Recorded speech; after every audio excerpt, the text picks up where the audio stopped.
Online class में आपका स्वागत है। अभी हम भूगोल का अध्याय पढ़ रहे हैं। पाठ का नाम है उत्तर का विशाल मैदान। इस मैदान का निर्माण सिंधु, गंगा और ब्रह्मपुत्र नदियों के द्वारा हुआ है, इसलिए इसे सिंधु गंगा ब्रह्मपुत्र का मैदान भी कहते हैं। इस क्षेत्र में वर्षा एक समान नहीं होती, अलग अलग स्थानों पर वर्षा अलग अलग प्रकार से होती है और यह क्षेत्र भारत के महत्वपूर्ण उपजाऊ भूभाग में से एक है। अब यहाँ पर हम देखते हैं इन मैदान के निर्माण में अलग अलग नदियों के द्वारा मैदान का कैसे निर्माण किया गया है। मैदान को मुख्य रूप से 3 भागों में बांटा गया है। पहला है सिंधु सतलज का मैदान, दूसरा गंगा का मैदान, तीसरा ब्रह्मपुत्र का मैदान। तो पहले हम देखते हैं सिंधु सतलज का मैदान।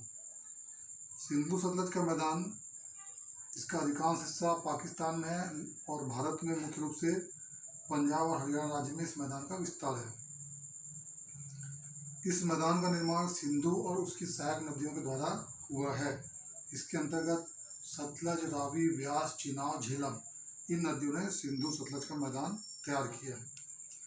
अब हम देखते हैं सिंचाई और हरित क्रांति।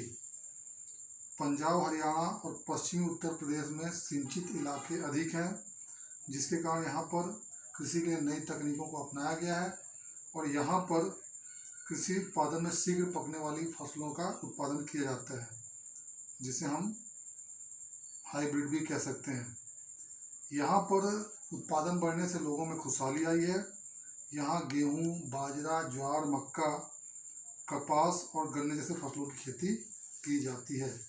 तो आप लोग लिख लीजिए पहले कि उत्तर के विशाल मैदान का निर्माण कैसे हुआ है।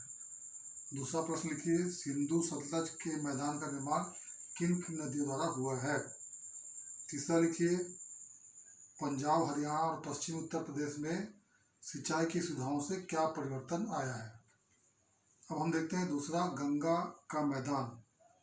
इस मैदान का निर्माण गंगा और उसकी सहायक नदियों के द्वारा हुआ है, जिसके अंतर्गत यमुना, घाघरा, गोमती, गंडक, कोसी इन नदियों के द्वारा गंगा के मैदान का निर्माण हुआ है।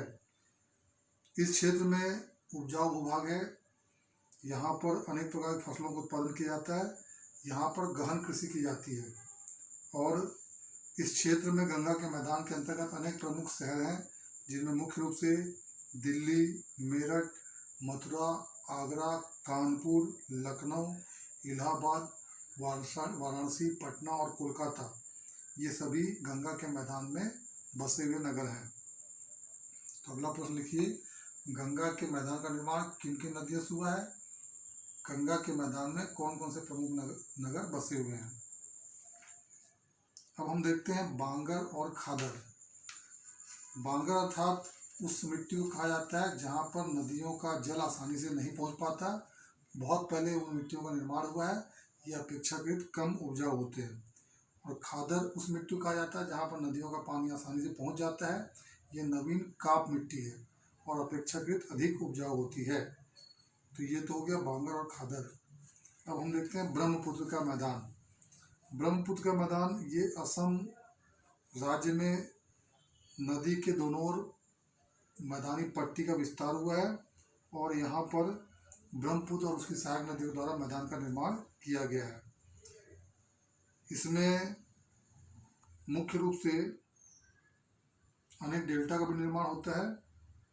अब हम देखते हैं कि डेल्टा किसे कहते हैं। डेल्टा वह जलीय क्षेत्र होता है